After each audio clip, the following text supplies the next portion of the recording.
सब चल, होली, दिवाली, दशहरा, महात्मा गांधी, ठीक है ना, ये सब चीजों पर नलेख बहुत कम समय तक चलता है। मतलब 10वीं क्लास तक तो ठीक है भाई, होली दिवाली सब पर लिख लीजिए, कुछ भी लिख दीजिए, ठीक है ना। हाँ, लेकिन आप 12वीं क्लास का स्टूडेंट हैं तो 12वीं में होली दिवाली गाय भैंस पर लेख लिखने के लिए नहीं आएगा। होली दिवाली ये सब का लेख 10वीं तक। 12वां में आएगा प्रदूषण पर लिखिए, अनुशासन पर लिखिए, ठीक है ना, साहित्य और समाज पर लिखिए, बेरोजगारी पर लिखिए। समझ में आ रहा है कि नहीं आ रहा है, हैं? तो इन सब चीजों पर लेख लिखने के लिए आएगा। आतंकवाद पर लेख लिखिए, समझ में आया? तो इन सब चीजों पर लेख लिखने के लिए आएगा। तो बाबू इन सब चीजों के लिए थोड़ा सा आपके पास ज्ञान होना चाहिए, मैच्योरिटी लेवल होना चाहिए, तभी ना कुछ हो सकता है, नहीं तो कुछ नहीं होगा। ठीक है, चलिए आगे बढ़ते हैं बाबू। अब जैसे साहित्य और समाज पर, तो फिर से हम लोग सबसे पहले क्या लिखेंगे? भूमिका। अच्छा, ये वाला इंपॉर्टेंट क्यों है बाबू? ये वाला साहित्य और समाज इंपॉर्टेंट लेख क्यों है? क्यों है ये इंपॉर्टेंट लेख? पता है, क्योंकि हिंदी का एक जो चैप्टर है आपका प्रगीत और समाज, याद रखिएगा आपका हिंदी का एक चैप्टर है प्रगीत और समाज, उससे मिलता जुलता ये लेख है और इसलिए ये आपके परीक्षा के लिए इंपॉर्टेंट भी है। कितना पेज में लेख लिखना है सर? निबंध है, निबंध एक पेज में तो बताए ना कि आगे वाला एक पेज पूरा भर दीजिए। अगर जगह बचा हो, अगर आपको लग रहा हो कि नहीं हमको और लिखने का मन है, ये भी लिख दीजिए, ठीक है। लेकिन 200-250 वर्ड में से ज्यादा नहीं, बहुत मैक्सिमम हो तो 300 वर्ड, ठीक है ना, बहुत मैक्सिमम हो तो 300 वर्ड, उससे ज्यादा मत लिखिएगा, फिर समय का बर्बादी है। उससे ज्यादा नहीं, ऐसा नहीं कि 5 पन्ना में लिख देंगे तो हमारा 8 नंबर की जगह 80 नंबर दे देगा, है? 8 नंबर के है तो 8 नंबर देगा बाबू, चाहे कितना बड़ा आप लिख लीजिए, 80 नंबर नहीं दे देगा। तो ये बात आप लोग ध्यान रखिएगा। तो साहित्य और समाज के बारे में याद रखना है।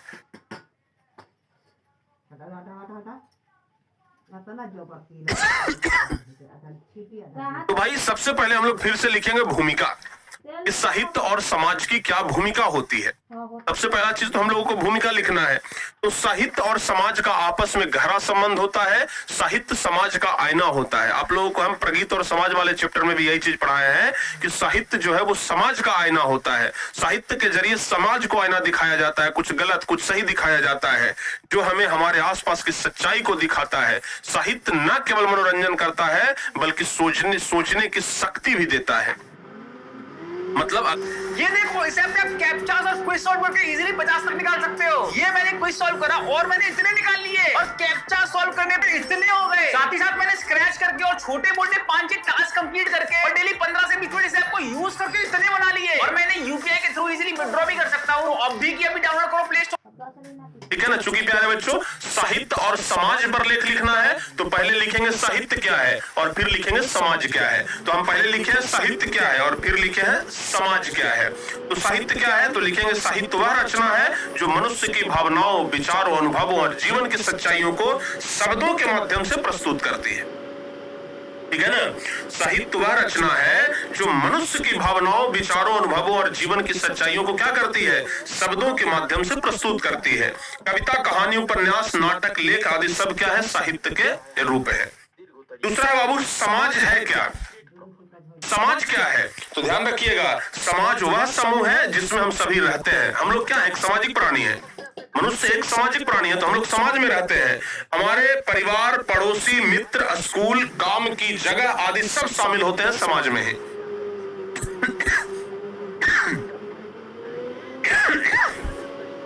समाज में ही प्यारे बच्चों सब शामिल होते हैं, चाहे हमारे परिवार हो, पड़ोसी हो, मित्र हो, स्कूल हो, सब हमारे समाज में है। समाज में रहकर हम एक दूसरे से सीखते हैं और मिलकर जीवन जीते हैं। समाज में हम एक दूसरे से सीखते हैं, चीजों को सीखने का मौका मिलता है समाज से, ठीक है ना, और एक दूसरे को जानते हैं, पहचानते हैं। ये सब समाज का चीज है। तो बाबू साहित्य समाज के बारे में लिख दिए कि क्या है। अब लिखेंगे साहित्य और समाज में क्या संबंध है। टॉपिक का नाम बस याद रखिए, आप टॉपिक का नाम याद रखेंगे ना, हम नहीं बताएंगे, फिर भी आप 5 लाइन 10 लाइन लिख सकते हैं उसके बारे में। तो साहित्य और समाज का क्या संबंध है भाई? तो लिखेंगे हम कि साहित्य और समाज एक दूसरे से जुड़े हुए हैं। जैसे जैसे समाज बदलता है वैसे वैसे साहित्य भी बदलता है। साहित्यकार समाज में जो कुछ देखते हैं, महसूस करते हैं, उसे शब्दों में ढालते हैं। यानी कि जो साहित्य लिखने वाले साहित्यकार होते हैं वो क्या करते हैं, साहित्य लिखने वाले जो साहित्यकार हैं वो समाज में घट रही घटनाओं को अपने साहित्य में लिखते हैं, अपने शब्दों में उसे अपने लिखने का प्रयास करते हैं। इस तरह साहित्य जो है वो समाज की सच्चाई को हमारे सामने लाता है। उदाहरण के तौर पर प्रेमचंद की कहानियां जैसे ईदगाह हो गया, और भी उनकी जो बहुत सारी कहानियां हैं, पूस की रात है, ये सब गांव के गरीबों की स्थिति को बहुत अच्छे ढंग से दिखाती है। तो साहित्य जो है वो समाज को दिखाने का काम करता है, ठीक है ना। अगर हम इस कहानी को आप में से कितने बच्चे ऐसे हैं जो इस कहानी को पढ़े हैं, पूस की रात? ईदगाह कहानी भी आप लोग पढ़े होंगे। हामिद वाला जो चिमटा खरीदने के लिए गया था, अपनी दादी के लिए चिमटा लिया था, ठीक है ना। सब लोग मेले में खिलौना खरीद रहा था, ठीक है ना, कोई आइसक्रीम खा रहा था, कोई झूला झूल रहा था, लेकिन हामिद जो है वो अपने दादी के लिए चिमटा खरीदता है कि प्रत्येक दिन हमारे दादी का हाथ जल जाता है रोटी बनाते समय, तो हम क्यों ना उनके लिए चिमटा खरीद लें, ठीक है। और पूस की रात आप लोग पढ़े होंगे, हल्कू वाला चैप्टर, जिसमें जबरा एक कुत्ता होता है और पूस की रात होती है, कपकपाती हुई ठंड में किस तरीके से बेचारा किसान जो है वो नीलगाय से अपने खेतों की रक्षा रात में करता है, लेकिन फिर भी रात में आकर के नीलगाय खेत को बर्बाद ही कर देता है। तो ये सब कहानी जो है ये समाज का आईना है, समाज को दिखाता है कि सचमुच में आज हमारे समाज में इस प्रकार का दिक्कत है। समाज को दिखाने वाली एक आईना है कि नहीं, सचमुच में हमारे समाज में इस प्रकार की दिक्कत अभी है। इसको कोई रोक नहीं सकता है, कोई मना नहीं कर सकता है कि दिक्कत नहीं है। हमारे समाज में आज ये समस्या एकदम है और बहुत बड़ी समस्या है, जटिल समस्या है, ठीक है ना। तो ये ध्यान रखिएगा। फिर आ गया अब साहित्य समाज को कैसे प्रभावित करता है। साहित्य जो है वो समाज को कैसे प्रभावित करता है। आज हमारा देश भारत आजाद हुआ है, कैसे आजाद हुआ है? साहित्य के बल पर भी आजाद हुआ है, ठीक है ना। लोग अपनी किताबों में, अपने लेखों में लिखते थे। आप लोग इतिहास में एक चैप्टर पढ़े थे बाबू कि कार्ल मार्क्स का लिखा हुआ एक चैप्टर है दास कैपिटल, एक पुस्तक है दास कैपिटल। दास कैपिटल को समाजवादियों का बाइबिल कहा गया, क्यों? क्योंकि उसने मजदूर समाज के लोगों का जीवन ही बदल करके रख दिया था। दास कैपिटल को जिसने पढ़ा उसके मन के अंदर एक नई ऊर्जा जागृत हुई। तो ध्यान रखिएगा, साहित्य समाज को अनेक तरीकों से प्रभावित करता है, जागरूकता लाता है। साहित्य सामाजिक समस्याओं जैसे गरीबी, भेदभाव, अन्याय आदि को उजागर करता है, प्रेरणा देता है। अच्छे विचारों और आदर्शों से भरे साहित्य से लोग अच्छा जीवन जीने की प्रेरणा लेते हैं। संवेदनशील बनाता है। साहित्य पढ़ने से हमारे अंदर दूसरों के प्रति सहानुभूति और समझ बढ़ती है। जब तक हम साहित्य नहीं पढ़ेंगे, किताब नहीं पढ़ेंगे, चीजों को नहीं पढ़ेंगे, कैसे हम दूसरे लोगों को बातों को समझ पाएंगे। तो ध्यान रखिएगा, परिवर्तन आना कई बार साहित्य समाज में बदलाव लाने का माध्यम भी बनता है। बड़े बड़े समाज में बदलाव आ गए हैं साहित्य के माध्यम से, ठीक है ना। आप लोग स्वामी दयानंद का एक पुस्तक पढ़े होंगे, स्वामी दयानंद का एक किताब पढ़े होंगे जिससे कि समाज में बहुत बड़ा बदलाव आया था। क्या नाम है? चरितार्थ प्रकाश, ऐसे समाज का कुछ नाम है जी, देखिए ना, स्वामी दयानंद का पुस्तक का नाम है सत्यार्थ प्रकाश, ऐसे करके कुछ नाम है शायद, कन्फर्म हमें थोड़ा याद नहीं आ रहा है। सत्यार्थ प्रकाश या कुछ है, आप लोग को पता है क्या?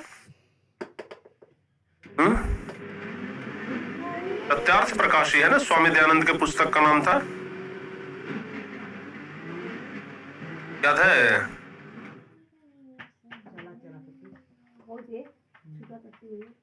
सत्यार्थ प्रकाश ही है ना स्वामी दयानंद के पुस्तक का नाम।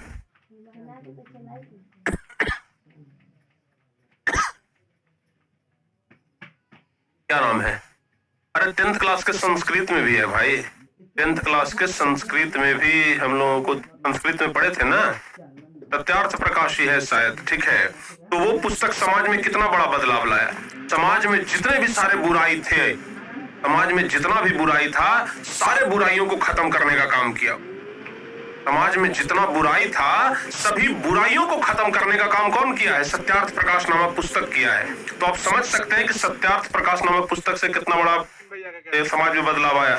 तो साहित्य से ना समाज में एक बड़ा बदलाव आता है। और सबसे लास्ट में निष्कर्ष लिखेंगे, निष्कर्ष की जगह पर आप उपसंहार भी लिख सकते हैं कि साहित्य और समाज का गहरा रिश्ता है। साहित्य समाज को दिशा देने का काम करता है और समाज साहित्य को जीवन देता है। अगर हम अच्छे समाज की कल्पना करते हैं तो हमें अच्छे से अच्छे साहित्य को पढ़ना चाहिए, समझना चाहिए और अपनाना चाहिए। बहुत ही बढ़िया सरप्राइज। साहित्य को बढ़िया से पढ़ना भी चाहिए, साहित्य को बढ़िया से समझना भी चाहिए और साहित्य के दम पर ही सब कुछ संभव हो सकता है। थोड़ा सा आप लोगों को बता साहित्य के दम पर ही सब कुछ संभव हो सकता है, ये बात आप लोगों को भी जानना चाहिए। तो प्यारे बच्चों कुल मिला करके आप लोग साहित्य और समाज में भी अगर आप चाहें तो बड़े आराम से बड़े अच्छे तरीके से लिख सकते हैं। कुछ नहीं करना है, साहित्य और समाज में अंतर लिखना था। पहले भूमिका लिखिए, फिर साहित्य क्या है और समाज क्या है दोनों के बारे में बताइए, फिर साहित्य और समाज के बीच में क्या संबंध है, फिर साहित्य जो है वो समाज को कैसे प्रभावित करता है, और फिर लिख दीजिए लास्ट में उपसंहार। क्लियर? तो इस तरीके से प्यारे बच्चों अगर आप चाहें तो आप समाज और साहित्य के बारे में लिख सकते हैं, कोनो दिक्कत नहीं होगा। बताओ बाबू, क्लियर हो जाएगा? दिक्कत दूर हो जाएगा बाबू, सारे बच्चों का ये दिक्कत दूर हो जाएगा बाबू।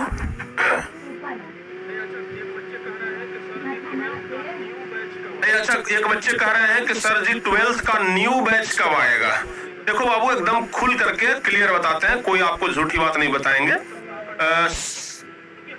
थोड़ा दिन, एक आध सप्ताह का टाइम लगेगा, क्योंकि हम लोग एक नया एप्लीकेशन बना रहे हैं। क्योंकि आप लोग को तो पता ही है कि इस वाले एप्लीकेशन पर इस बार बहुत समस्या हुआ है, ठीक है ना। हम किसी व्यक्ति के साथ जुड़े हुए थे जिनसे कि हम एप्लीकेशन का सुविधा ले रहे थे, तो उन व्यक्तियों के साथ भाई बड़ा समस्या हुआ है। तो अपना खुद का एक एप्लीकेशन बनवा रहे हैं 4-5 ऐप डेवलपर को रख करके, ताकि हम अच्छा से अच्छा और स्मूथ एप्लीकेशन बना सके। तो उसमें सारा काम हो गया है, लगभग 10 दिन नहीं 5-6 दिन का और काम बचा हुआ है। तो 5-6 दिन का काम होगा, उसके बाद एप्लीकेशन में एक अपडेट डाल करके और बढ़िया से उसको हम नया तरीका से अपने अंडर में एप्लीकेशन को लेकर के अब खुद से उसको सर्विस करेंगे। तो वहां पर एप्लीकेशन का समस्या दूर होगा। नहीं तो जानते हैं इस बार एप्लीकेशन में जितना समस्या आया है, इस बार जितना समस्या हम लोग झेले हैं, भाई हम लोग तो छोड़िए, बच्चे इतना समस्या झेले हैं इस बार और आज तक झेल रहे हैं कि अगर अगली बार हम उन सब समस्याओं के साथ बैच लॉन्च करेंगे ना, तो हम सरवाइव नहीं कर पाएंगे। इसलिए हम चाह रहे हैं कि कोई भी नया बैच लॉन्च करने से पहले हम अपने एप्लीकेशन को एक बार सुधार लें। ठीक है ना बाबू? निकल गए हैं लॉन्ग ड्राइव के लिए और पता चला गाड़ी खराब है, तो कैसे लॉन्ग ड्राइव पर जाएंगे? नहीं ना जाएंगे। तो हम लोग लंबे रेस के घोड़े हैं, तो भैया रेस के घोड़ा है तो भोजन तो तंदुरुस्त चाहिए ना। लंबे ड्राइविंग पे निकले हैं, लॉन्ग ड्राइव पे निकले हैं, तो गाड़ी तो एकदम टनाटन चाहिए। भाई हम लोग का गाड़ी जो है वो एप्लीकेशन है और वो हमें टनाटन चाहिए। तो इसके लिए थोड़ा सा हम समय ले रहे हैं, नहीं तो अब तक तो हम लॉन्च कर देते 12th क्लास का बैच, ठीक है ना। 12th क्लास का बैच तो अब तक हम लोग लॉन्च कर देते, ठीक है। हाँ, तो ये आप लोग थोड़ा सा समस्या के कारण एक आध सप्ताह हो सकता है लेट से बैच शुरू हो। क्लियर बाबू? तो इस तरीके से करके आप लोग निबंध लिख सकते हैं। अब प्यारे बच्चों आगे बढ़ते हैं, ठीक है ना। आजकल जो जमाना है वो मोबाइल का है, इंटरनेट का जमाना है। आजकल जमाना किसका है? मोबाइल का है और इंटरनेट का जमाना है। तो यह एक चीज बड़ा बढ़िया पूछता है, कई बार 10th में भी पूछ देता है, कई बार 12th में भी ये पूछ देता है, मोबाइल और इंटरनेट क्या वरदान है या अभिशाप है? बताओ बाबू, मोबाइल और इंटरनेट एक वरदान के रूप में है कि एक श्राप के रूप में? अभिशाप मतलब होता है श्राप। तो बताओ तो बाबू, मोबाइल और इंटरनेट वरदान है कि श्राप है? बता सकते हैं? मोबाइल और इंटरनेट। तो प्यारे बच्चों देखिए, हम तो यही जानते हैं कि जिस चीज का फायदा है उस चीज का नुकसान भी है। तो मोबाइल का अगर कुछ फायदा है तो कुछ नुकसान भी है, इंटरनेट का कुछ फायदा है तो कुछ नुकसान भी है, ठीक है ना। तो एक बार ध्यान रखिएगा, मोबाइल और इंटरनेट के बारे में हम लोग आज बातचीत कर रहे हैं। प्यारे बच्चों भूमिका की हम बात करते हैं, ठीक है ना। भूमिका की बात करते हैं। सबसे पहले हम आपको बताएं, कोई भी चीज लिखिए उसमें सबसे पहले हम लोग भूमिका, एक निबंध और बता दे रहे हैं, उसके बाद तो हम आपको समझा देंगे, आगे तो आप लोग अपने मन से लिख लीजिए। देखो बाबू, आज का युग विज्ञान और तकनीक का युग है। आज कल के जीवन में जो देश विज्ञान के मामले में पीछे है वो देश बहुत पीछे है, ठीक है ना। टेक्नोलॉजी का जमाना है, जितना टेक्नोलॉजी में आप आगे रहे उतना ही आपके लिए ज्यादा बेहतर होगा। मोबाइल और इंटरनेट ने हमारे जीवन को बहुत आसान बना दिया है। ये दोनों साधन आज हर व्यक्ति के जीवन का हिस्सा बन गए हैं, लेकिन जहां ये वरदान है वहीं कुछ मामलों में अभिशाप भी बनते जा रहे हैं। यानी कि अगर मोबाइल का कुछ फायदा है तो कुछ बहुत ज्यादा नुकसान भी होते जा रहा है। सबसे पहले देखेंगे कि मोबाइल और इंटरनेट एक वरदान के रूप में कैसे है। बारी बारी से हम लोग देखेंगे एक वरदान के रूप में कैसे है, फिर देखेंगे एक श्राप के रूप में कैसे है, ठीक है ना। तो अगर हम बात करें मोबाइल और इंटरनेट का, ध्यान से सुनना बाबू, अगर हम बात करें मोबाइल और इंटरनेट का, समझ आ रहा है? और जो बच्चे क्लास को लाइक नहीं किए हैं, जरा एक बार जल्दी से क्लास को लाइक कर दीजिए तो आप लोग।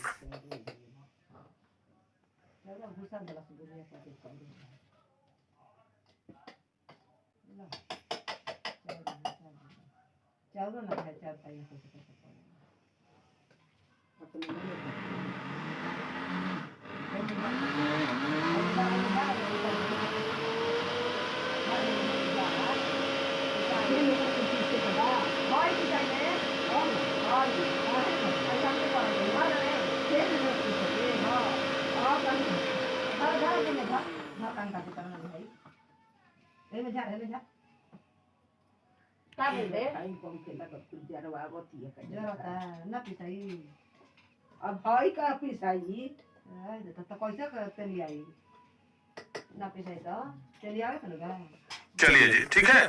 तो प्यारे बच्चों, सबसे पहले हम लोग वरदान देख लेते हैं कि आखिर क्या वरदान है, ठीक है ना। एक बार जल्दी से प्यारे बच्चों आप लोग क्लास को लाइक कर दीजिए, ठीक है ना।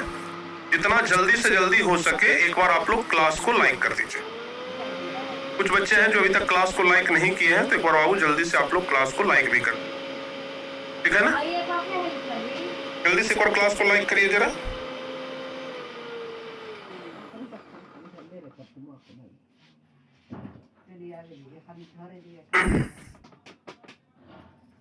हाँ भैया, नेटवर्क प्रॉब्लम आज नहीं है, गड़बड़ा जाएगा मामला, आप ऐसे ना बोलिए।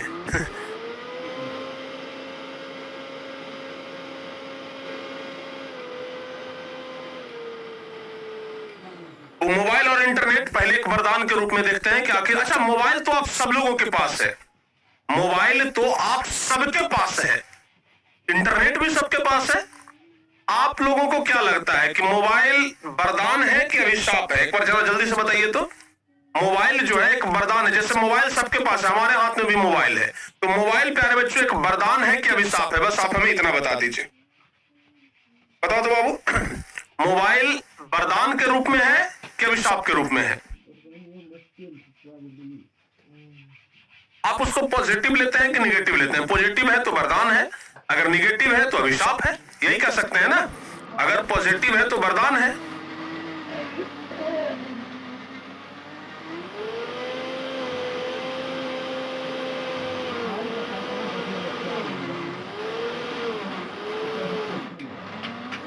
समझ में आया बाबू? हैं? इसको आप लोग ध्यान रखिएगा। तो मोबाइल और इंटरनेट को हम बात करते हैं तो एक वरदान के रूप में कैसे है? तो सबसे पहला कि सूचना का समाधान, सूचना का समाधान।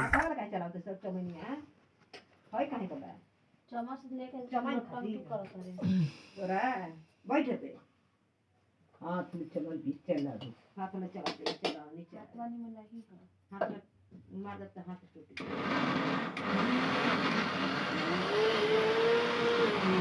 बच्चा होगा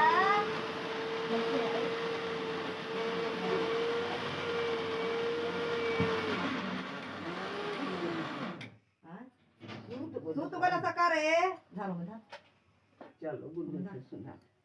रोहित ए रोहिता अरे नहीं खेतो गोल में रोड पे तो मार रोहिता रोहिता चिल्लाती है कहने का तब पान गोल बा तुम्हारे क्या चला होता तू चला होता है यार क्यों चला तो कद अरे मई बुझाता है मेरा। हां कहां पता है अरे हम ना पीछे छोड़ देता है ऐसे बाहर नहीं दस हम संदे एक जैसा लग सकता है। करने के लिए डाले के ना पता लगा सही ठीक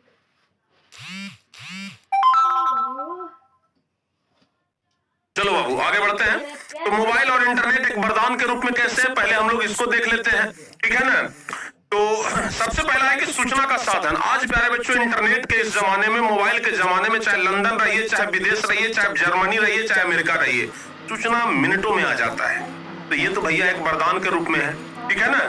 ये तो एक बड़ा वरदान है हम लोगों के लिए कि चाहे आप दुनिया के किसी कोना में रहिए, चाहे आप दुनिया के किसी कोने में रहिए, आपके पास चुटकियों में सूचना पहुंच जाता है, ठीक है ना। तो इंटरनेट से हम दुनिया की कोई भी जानकारी तुरंत प्राप्त कर सकते हैं। आजकल इंटरनेट का जमाना है, हम कोई भी जानकारी तुरंत ले सकते हैं। ये बात आप लोग ध्यान रखिएगा।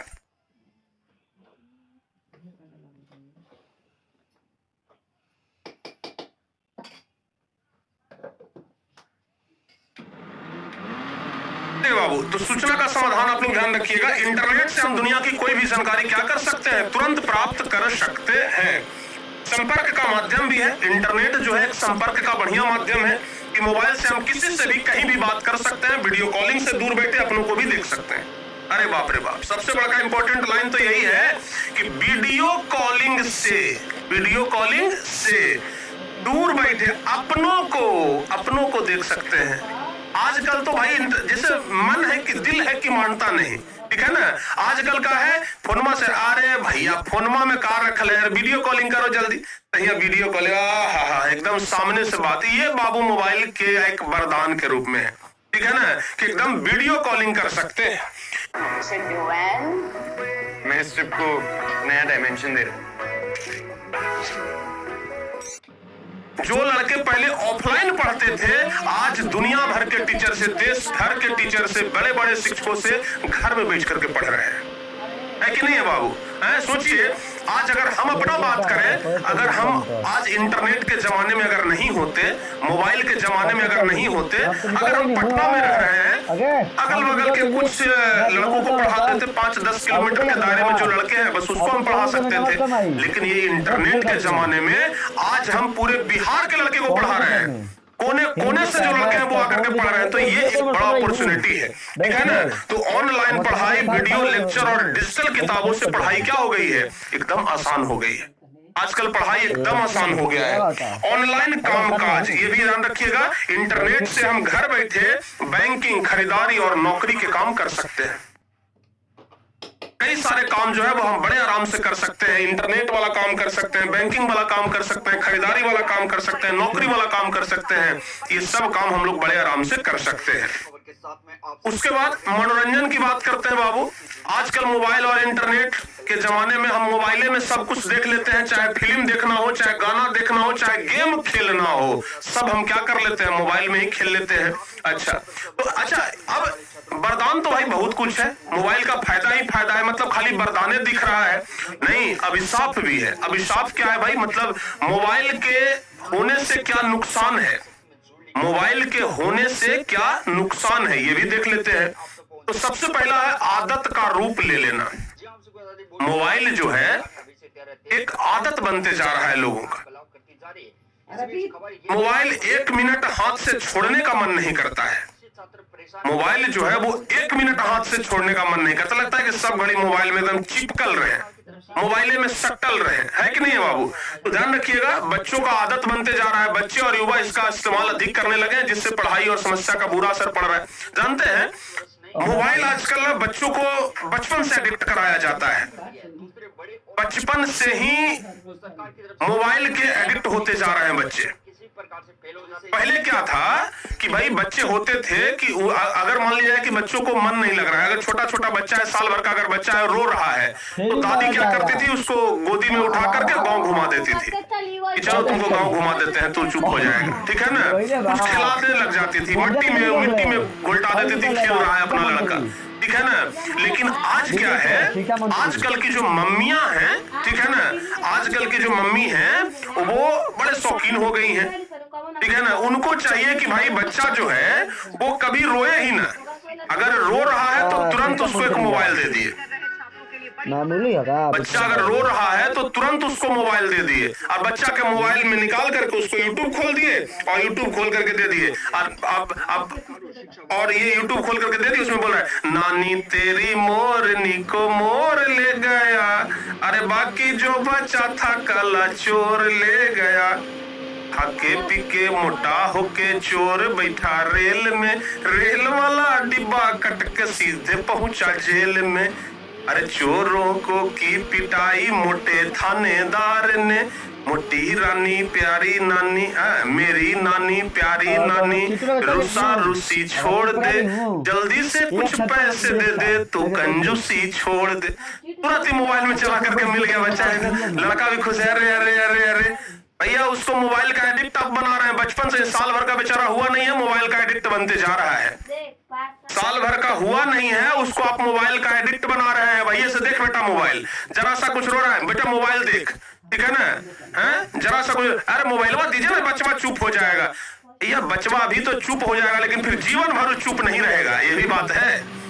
अभी तो चुप हो ही जाएगा, लेकिन फिर वो जीवन भर चुप नहीं रहेगा। समझ में आया कि नहीं आया? तो ये बात आप लोग ध्यान रखिएगा। समझ में आ गया बाबू? हाँ, तो आजकल यही हो रहा है कि नहीं हो रहा है बाबू? बताओ जल्दी से। एगो बीए के लड़की आई रहती करवावे तो कहत न एगो मर्दाना हाथ के लड़की के तो यह एक बड़ा अभिशाप। अच्छा, आजकल ये कई बार देखे होंगे, फ्री फायर जैसा गेम कई सारे बच्चों का जान ले लिया। कई बार ऐसा खबर सुनने के लिए मिलता है, कई बार ऐसा खबर सुनने के लिए मिलता है बाबू कि लगातार 2 दिन से फ्री फायर खेल रहा था, बच्चा बेहोश हो गया, जान चला गया। ठीक है ना, जान चला गया है उसका।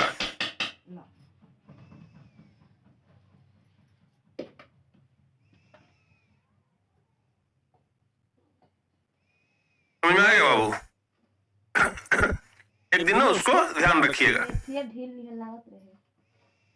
तो कभी भी बच्चों को मोबाइल का एडिक्ट नहीं बनाना चाहिए, नहीं तो फिर उसको पहले क्लास से जब मोबाइल मिलना शुरू हो जाएगा तब तो फिर जीवन भर उसको बिना मोबाइल के माने नहीं लगेगा। तो इसलिए ध्यान रखिएगा। फिर उसका आंख पर भी जल्दी असर पड़ता है। हम कई लड़कों को ऐसा देखे हैं जिसको बचपन से मोबाइल मिल जाता है, 10 साल होते होते उसके आंख पे चश्मा लटक जाता है। ठीक है ना?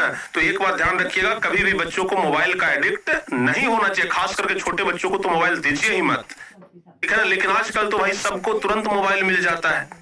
जिसके घर में बच्चा है आजकल के, अच्छा बहुत सारे लोग, डॉक्टर कहता है बच्चे को डायपर पहना करके नहीं रखना है, लेकिन मम्मी क्या करती है, दिन भर डायपर पहना करके रख ले, दिन भर डायपर पहना करके रख ले। ये सब चीजें जो है ना, ये बच्चों को कहीं ना कहीं नुकसान पहुंचाता है। लेकिन आजकल सुनता कौन है भाई? मोबाइल का तो हम सख्त विरोध करते हैं।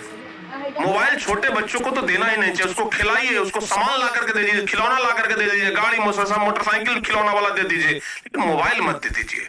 ठीक है ना? ध्यान रखें, नहीं तो फिर वो बड़ा गंदा आदत पकड़ता है। कई सारे बच्चों को हम देखे हैं आंख पे चश्मा लटकते हुए, कई सारे छोटे छोटे बच्चों को देखे हैं फ्री फायर गेम खेलते हुए। बताओ, ये अभिशाप है कि वरदान है? वरदान है बाबू, अभिशाप है, ये श्राप है कि 10 साल का लड़का फ्री फायर खेल रहा है। ठीक है ना? आज तक हम एकदम सही बात बता रहे हैं, कसम खा करके बोल रहे हैं, हमारे मोबाइल में आज तक फ्री फायर जैसा गेम कभी डाउनलोड तक नहीं हुआ। खेलना तो दूर का बात छोड़िए, कभी मोबाइल में इंस्टॉल तक नहीं हुआ, डाउनलोड तक नहीं हुआ।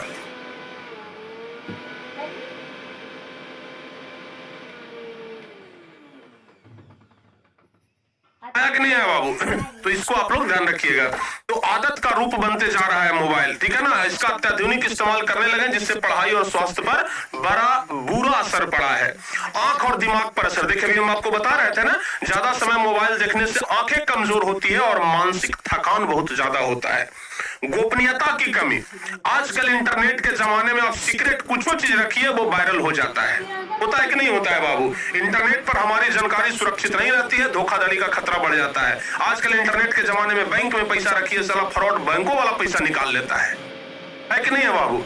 जो फ्रॉड है वो बैंकों वाला पैसा नहीं छोड़ता है। बैंकों वाला पैसा कितने आदमी का बेचारा चौपट कर दिया इंटरनेट के जमाने में। मोबाइल में कुछ रखिए, फोटो वीडियो रखिए, वो आजकल इंटरनेट के जमाने में सब वायरल हो जाता है। होता है कि नहीं होता है? अश्लील और गलत सामग्री।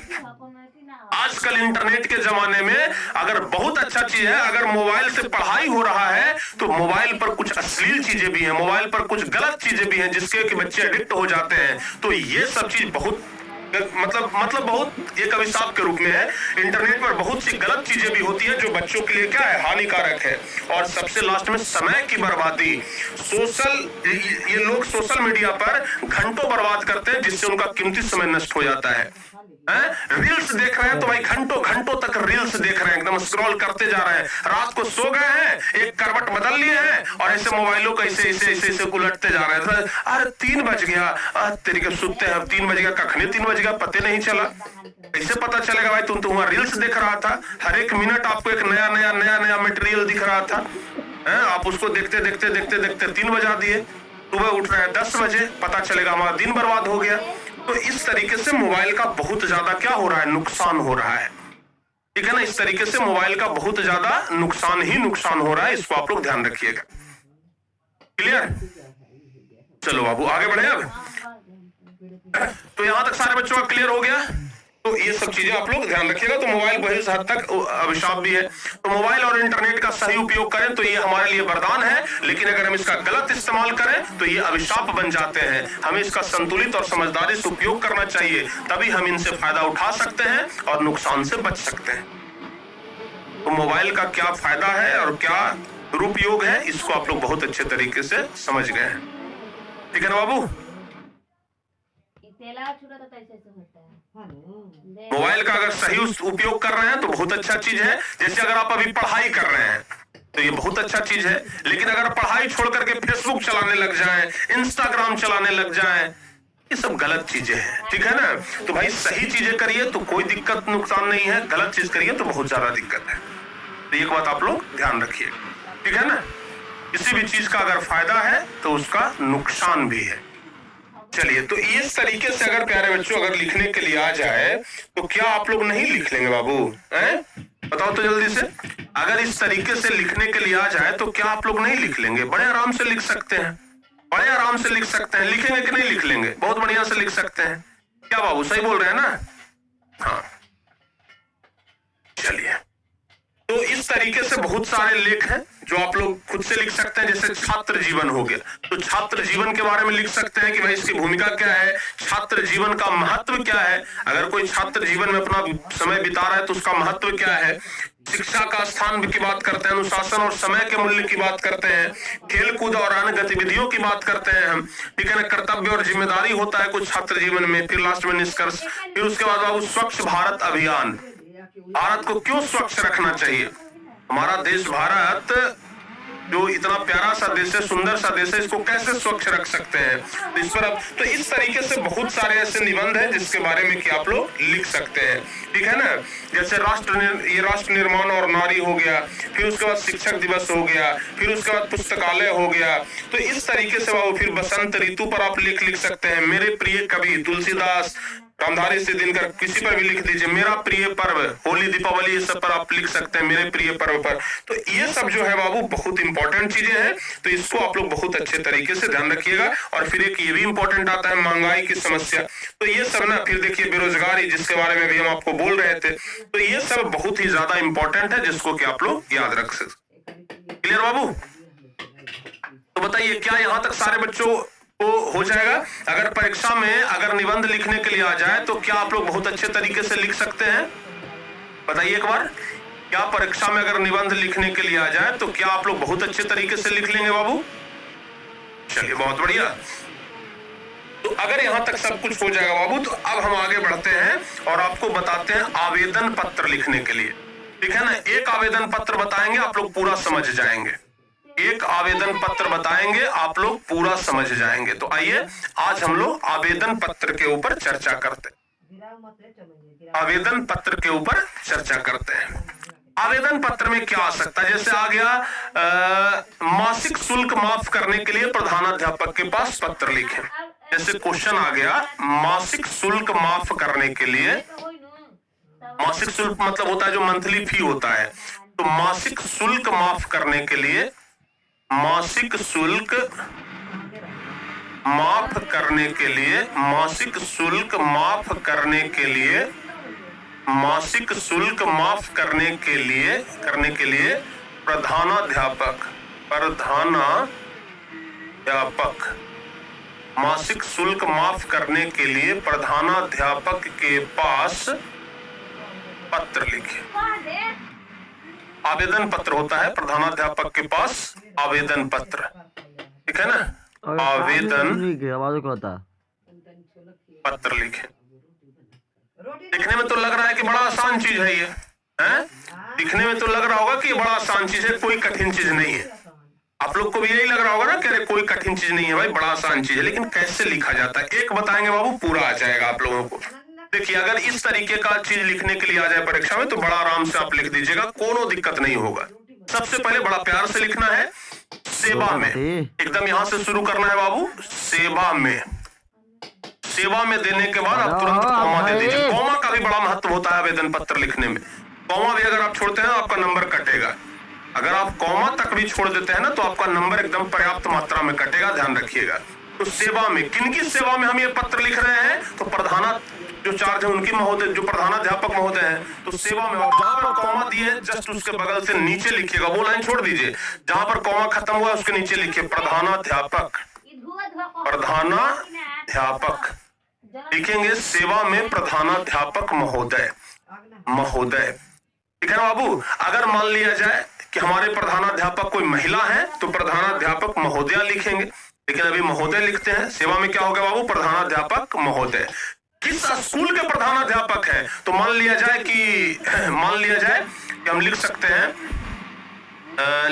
हैं हम लोग, जैसे हम कुछ भी लिख सकते हैं, महाविद्यालय, हम ऐसे लिख देते हैं आदर्श महाविद्यालय, आदर्श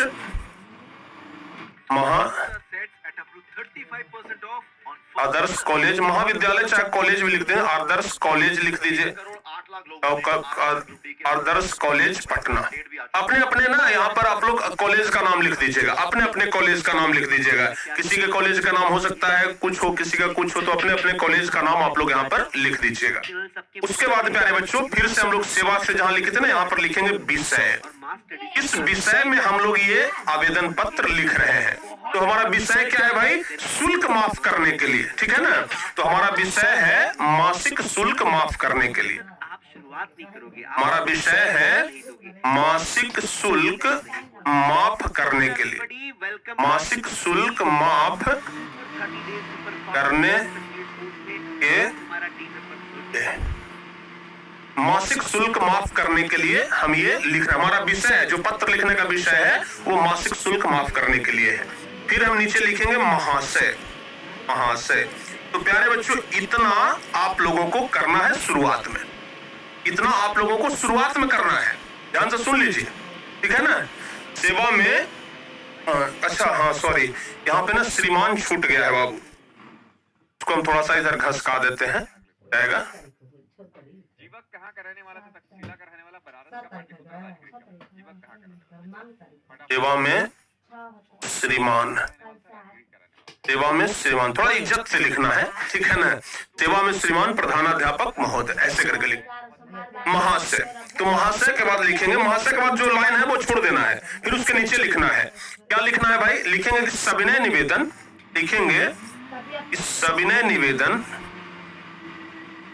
सविनय निवेदन, सविनय निवेदन यह है, सविनय निवेदन यह है कि मैं अपना अपना नाम लिख लीजिएगा। जैसे हम लिखते हैं मैं प्रिंस कुमार, मैं प्रिंस कुमार शाहजहां के समय में बहुत सारे देश बचा वर्ग। जैसे हम लोग का परीक्षा जो चल रहा है वो 12वीं का ना चल रहा है बाबू, तो हम लिख सकते हैं कि मैं प्रिंस,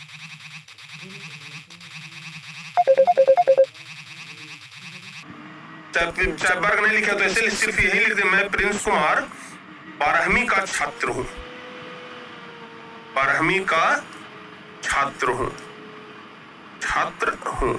अब मान लिया जाए कि जैसे कोई छात्रा है तो वो अपना नाम छात्रा लिखेंगे, ठीक है ना। जैसे लिखेंगे कि मैं प्रिंस कुमार की जगह किसी का नाम अगर है सोनाली कुमारी, तो लिखेंगे कि मैं सोनाली कुमारी 12वीं की छात्रा हूँ। तो लड़कियां छात्रा लिखेंगी, लड़के छात्र लिखेंगे, ठीक है ना।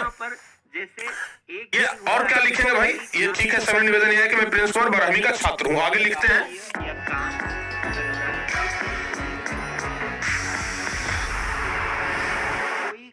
बहुत ही, मैं बहुत ही हिंदी इंग्लिश दोनों अनुशासित,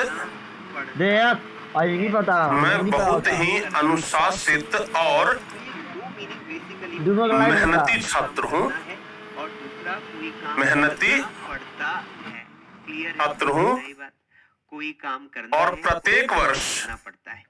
दो चीजें हैं बेटा। और अब यहाँ पर एक चीज समझना which you need to really प्रत्येक वर्ष कि हिंदी का और sentence प्रत्येक वर्ष लेकिन उसके मीनिंग दो। अपने जैसे मैंने कहा मुझे वर्ग में मुझे जाना है, सबसे उच्च स्थान प्राप्त करता हूँ, सबसे उच्च स्थान प्राप्त करता हूँ, अब कुछ बच्चों का ये समस्या आ सकता है कि सर हम तो उच्च स्थान प्राप्त नहीं करते हैं, तो हम एकदम ही वाला बात लिखें कि अपन बारे में सही सही लिख दें। अपन बारे में सही सही मत लिखना है।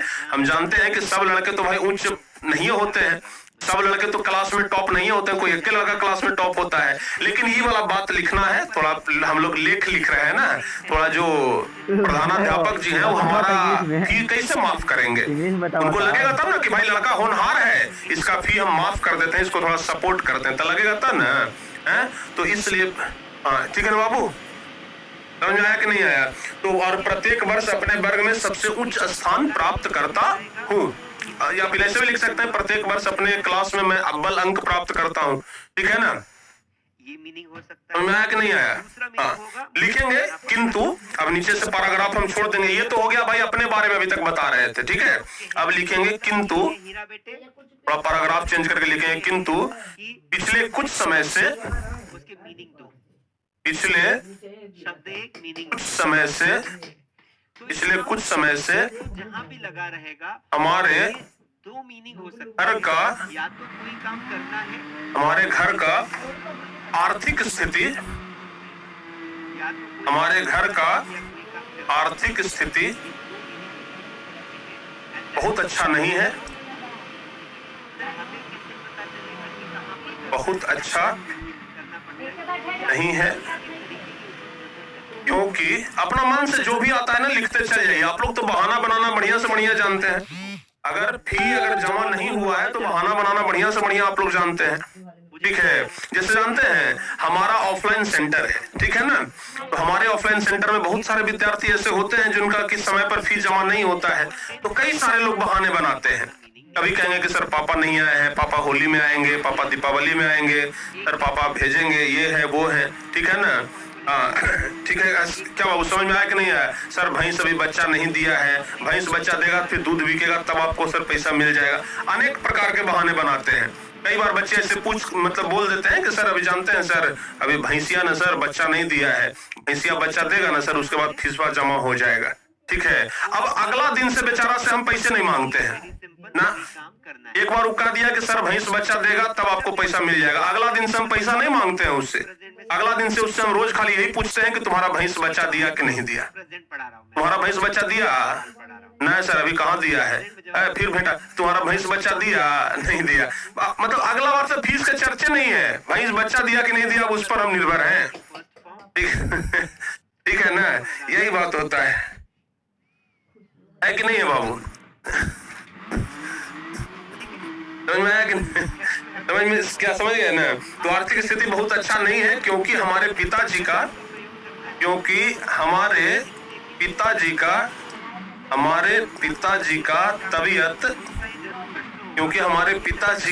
तबीयत बेटा बता देना चाहता हूँ कि लेट आने कुछ दिनों से खराब है ना, लेट आने पर घासी रामी कुछ देखो सीधी दिनों से कि सिंगुलर सब्जेक्ट वो होता खराब है, होता है जैसे ही, शी दिनों से या फिर कोई नेम, खराब है, और प्लूरल इससे वह आई, वी या फिर जिसके चलते, और यू।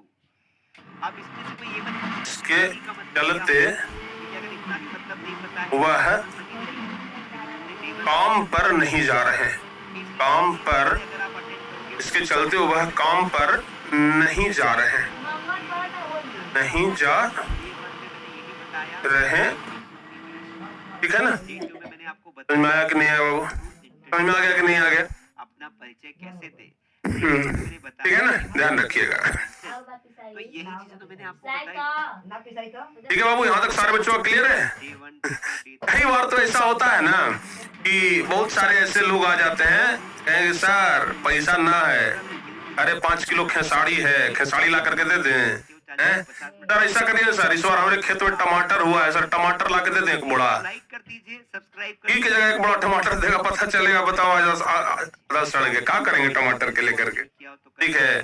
कई बार तो ऐसा है कि भाई टारगेट रोड का जो ऑफलाइन सेंटर है वहाँ पढ़ने विधायक जी का फोन आया, हम सुनिए ना, हम पूर्व विधायक बोल रहे हैं। हाँ सर बोलिए सर, प्रणाम सर। हाँ अरे क्या है, थोड़ा देख लीजिएगा, एडमिशन कर लीजिएगा, मतलब भाई साहब एक तो कम फी ऊपर से विधायक जी का फोन, अभी देख लीजिएगा सर, ठीक है ना, आप देख लीजिएगा। हम कि नहीं सर देखिए लेंगे सर, अगर विधायक को भी पैसा का दिक्कत हो जाएगा तो बाकी लोग क्या करेगा, है कि नहीं बाबू। विधायकों को अगर बाबू कुछ पैसों के लिए अगर पैरवी कराना पड़े, बाकी लोगों का क्या होगा, बाकी लोगों का तो हमको मुंह देख करके फ्री में एडमिशन कर देना होगा। भाई विधायक को अगर 2-4 हजार के लिए फोन करवा रहा है कि कुछ कम कर दीजिए, फिर समझ रहे हैं ना बात को। आपने कहा राजू तो यही बात है जिसके चलते हुआ काम पर नहीं जाए। मतलब पिताजी के बारे में बताना है कि भैया देख लीजिए हमारे पिताजी का तबीयत खराब है और जिसकी वजह से हमारे पिताजी काम पर नहीं जा रहे हैं और हमारे घर का जो आर्थिक स्थिति है बड़ा खराब है। अतः नीचे से लिखेंगे अतः श्रीमान से, अतः श्रीमान से नम्र निवेदन है, अतः श्रीमान से दिमाग लगी नम्र निवेदन है, अतः श्रीमान से नम्र निवेदन है कि अतः श्रीमान से नम्र निवेदन है कि परीक्षा शुल्क प्रधान जी मासिक शुल्क था, सॉरी, निवेदन है कि हमारा मासिक शुल्क, हमारा मासिक शुल्क, इंग्लिश विषय है, मासिक शुल्क हिंदी विषय है, माफ करने की कृपा करें। ये बताओ सिखावता माफ करने की बाप रे इंटर तो इंग्लिश भाई बोले कृपा करें। हमारा मासिक शुल्क जो है उसको क्या करें, माफ करने की कृपा करें। इसके लिए पता के लिए मैट्रिक में 75 मैं श्रीमान का, इसके लिए मैं श्रीमान का सदा आभारी रहूंगा, श्रीमान का सदा आभारी रहूंगा, श्रीमान का सदा कैसे बनाएंगे सेंटेंस, आभारी बहुत ही आसान है। रहूंगा। और नीचे बाबू लिख लीजिएगा, इधर लिख लीजिएगा आपका आज्ञाकारी, जाने को बोले, सॉरी आपका आई हैव टू स्टडी, पढ़ाई करने को स्टडी करना बोलते हैं। अगर आप किताब पढ़ोगे तो आज्ञाकारी छात्र, ठीक है। इधर आप लोग नाम ये सब अपना लिख लीजिए, ठीक है ना।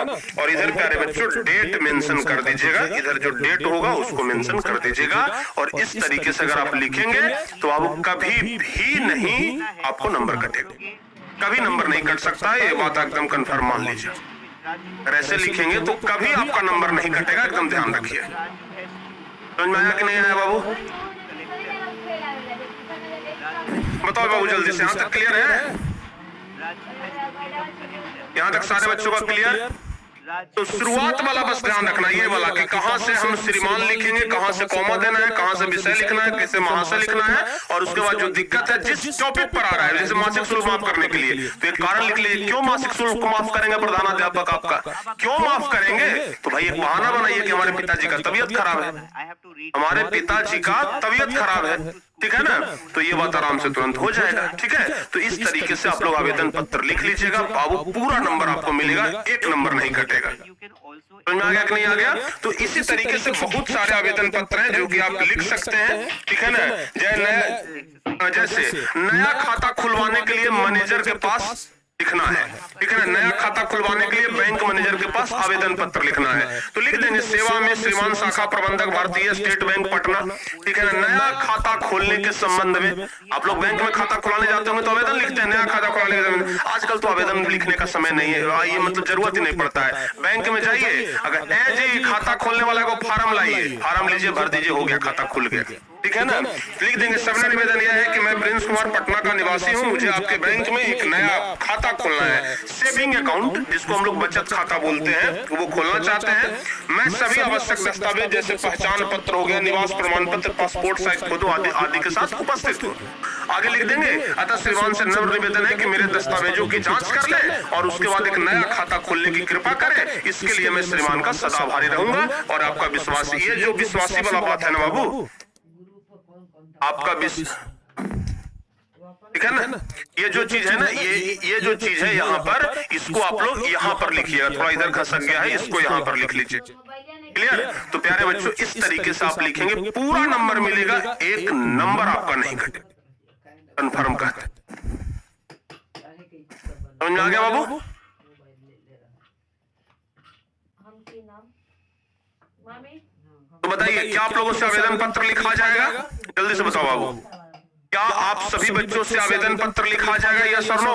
3 महीना क्वेश्चन क्या आप सभी बच्चों से आवेदन पत्र लिखा जाएगा? हाँ चाहे ना बताइए।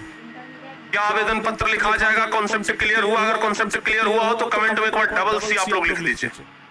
अगर कॉन्सेप्ट क्लियर हो गया हो तो एक बार डबल सी, पूरा कमेंट डबल सी से आज भर जाना चाहिए बाबू। एक पैसा भी खर्च नहीं होगा आपका। और बताओ बाबू, एक बार डबल सी आप लोग लिख दीजिए कि हाँ सर जी कॉन्सेप्ट क्लियर है। सब चीज देला ढेरे छीट देला नते के बेटी भाग गई चल भाग ले हम छीट ले ना ऐसे चलाइए नो ऊपर बात ऐसे छिपा एजे नु बा बिहार में पहली बार इतिहास में हमनी के छपे जा रहल बा छापने एगो लड़की होके 12 घंटे क्लास कराओ तनी क्लियर ना? आगे बढ़ते हैं। अब एक चीज लास्ट में बच गया है, संक्षेपण। ठीक है, अब लास्ट में क्या बचा है बाबू? संक्षेपण। संक्षेपण क्या होता है जरा इसके बारे में हम बात कर लेते हैं। ठीक है, हेलिया के चलो इने निकली जाओ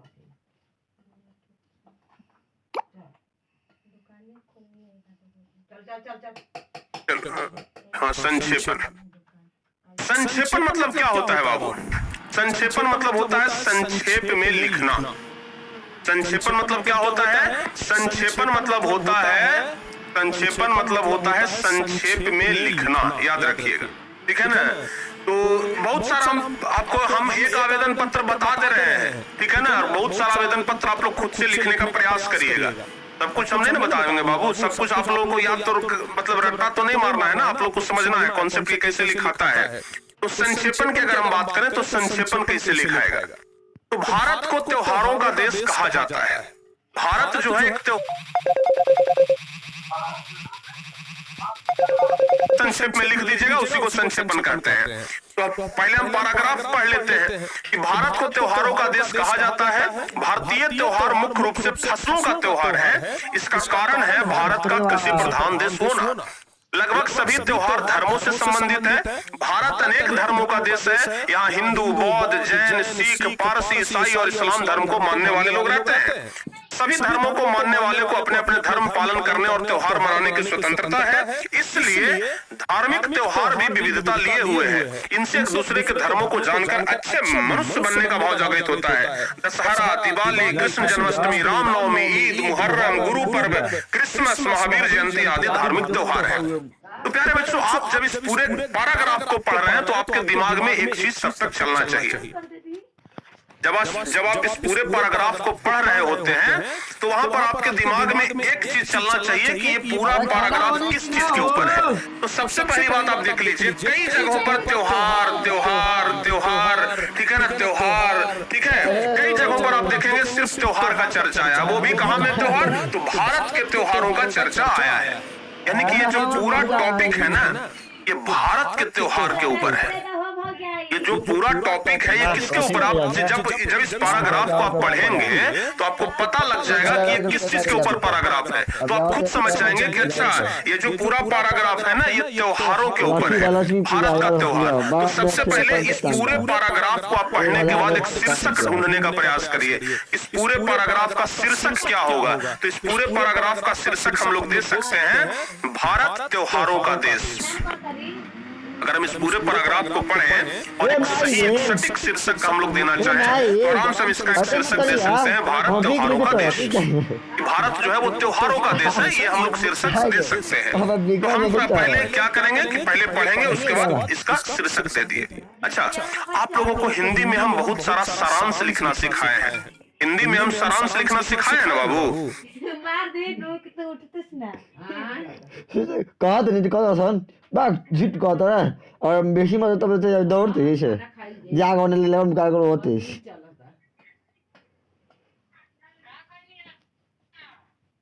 बाबू। भारत जो है वो त्योहारों का देश है, ये तो हम लोग जान गए। अब इसके बाद क्या करना है, आप लोग को सारांश लिखना तो हम बहुत पढ़ाए हैं, तो इसको हम लोग शॉर्टकट में लिखेंगे। कितना शॉर्टकट में? तो बाबू अगर आप लोग ध्यान से सुन लीजिए, अगर 75 वर्ड में ये टोटल है तो हमको फिर इसका 1/3 कर देना है।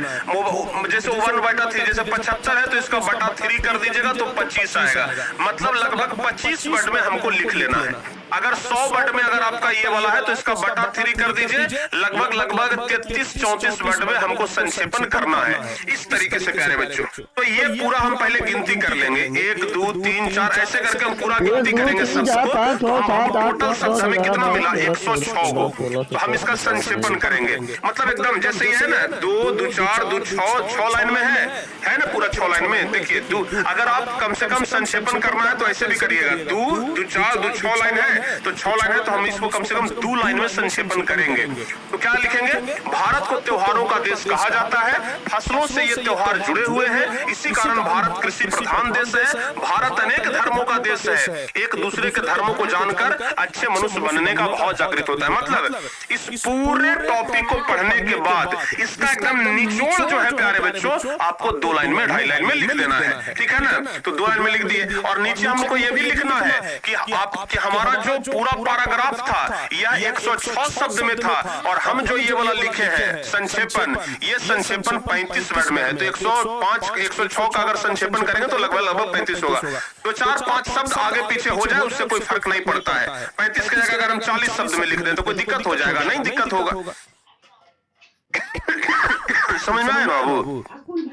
35 की जगह अगर हम 40 लिख दें कोई दिक्कत नहीं है। तो इस तरीके से क्या होता है? संक्षेपण होता है। और भी कई सारे, जैसे देखिए ये बाबू एक पैराग्राफ हो गया। हम क्या लिखेंगे? अनुशासन की आवश्यकता छात्र जीवन के लिए सबसे अधिक है। पहले आप लोग टॉपिक को जब पढ़ेंगे, जब इस पैराग्राफ को पढ़ेंगे तो आपके दिमाग में ये चलते भी रहे कि आखिर भाई ये किस चीज के ऊपर पैराग्राफ है, इसका एक शीर्षक क्या होगा, शीर्षक खोजने का प्रयास करिए, ठीक है ना। तो अनुशासन की आवश्यकता छात्र जीवन के लिए सबसे अधिक है। वे विवेक संगत श्रृंखला में बंधे रहने की आदत डालें, उनकी क्षमता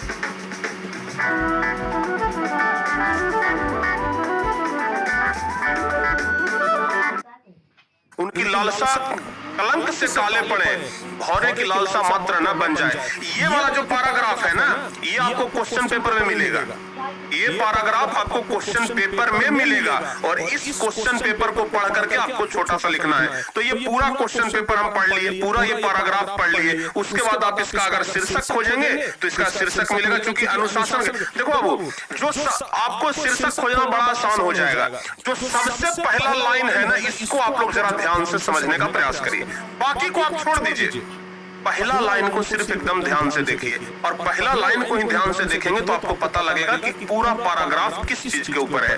तो देखिए अनुशासन की आवश्यकता छात्र जीवन के लिए सबसे अधिक है, मतलब कि ये पूरा पैराग्राफ जो है वो अनुशासन पर होगा। तो हम लोग आराम से लिख देंगे शीर्षक अनुशासन की आवश्यकता भी शीर्षक का नाम हो सकता है, या फिर जीवन में अनुशासन। अगर दूसरा हमको शीर्षक लिखने के लिए बोलता हम लिख देते अनुशासन की आवश्यकता। तो बाबू आराम से हमको पहला लाइन देख करके ही टॉप ये शीर्षक का पता लग जाता है, ठीक है ना। तो जीवन के हर एक क्षेत्र में अनुशासन की आवश्यकता पड़ती है। केवल विद्यालय में ही नहीं बल्कि परिवार और समाज में भी अनुशासन के नियमों का पालन करना चाहिए। उन्हें यह समझ लेना चाहिए कि पूरी सृष्टि और पूरा ब्रह्मांड भी अनुशासन में क्या है, बंधा हुआ है।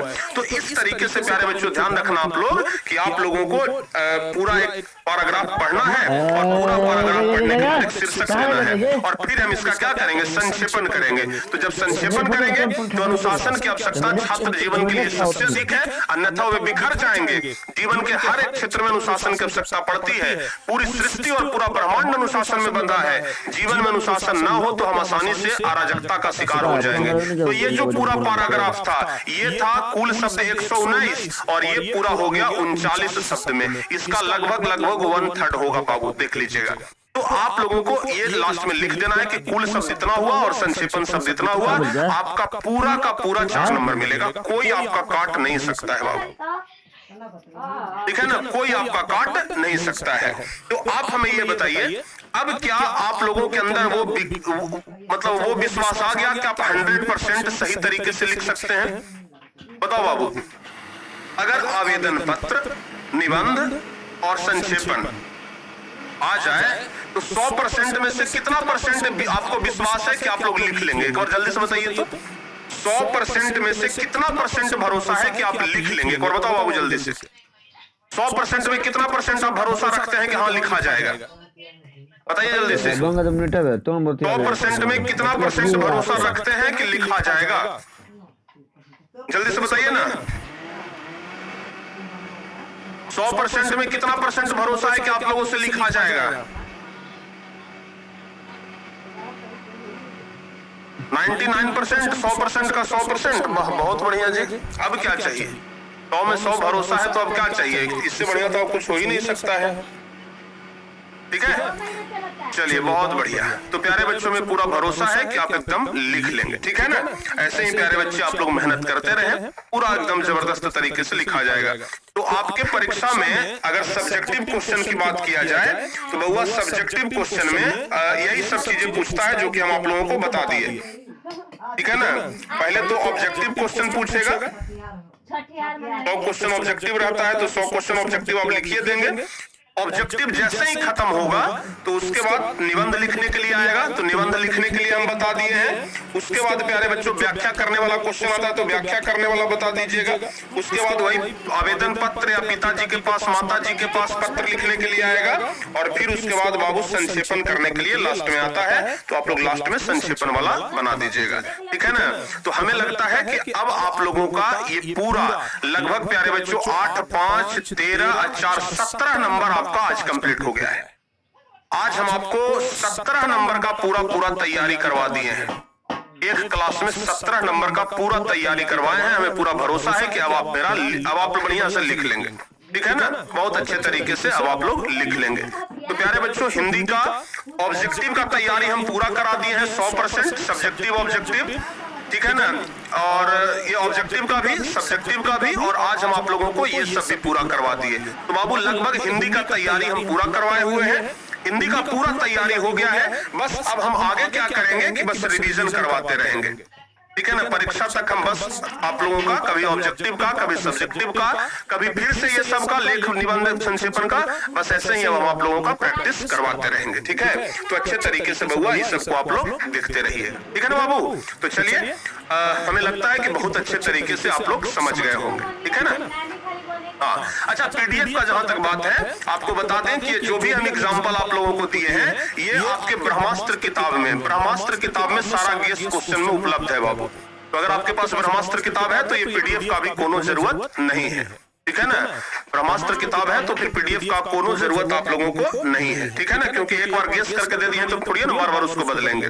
तो ये सारा जितना भी है ना सब ब्रह्मास्त्र किताब में आप लोगों को मिल जाएगा, तो वहां से आप लोग कंप्लीट देख सकते हैं। तो आइए प्यारे बच्चों, आज हम आप लोगों को जो भी बताना था सब कुछ बता दिए हैं। हमें बड़ा अच्छा लग रहा है कि आप लोग अब लिख लेंगे। अंदर से उम्मीद हमें है, अंदर से भरोसा है, विश्वास है कि आप इसको लिख लेंगे, ठीक है ना? तो आज इस क्लास को हम यहीं पर अब समाप्त करते हैं। पूरा भरोसा है कि आप लोग प्रैक्टिस करेंगे अच्छे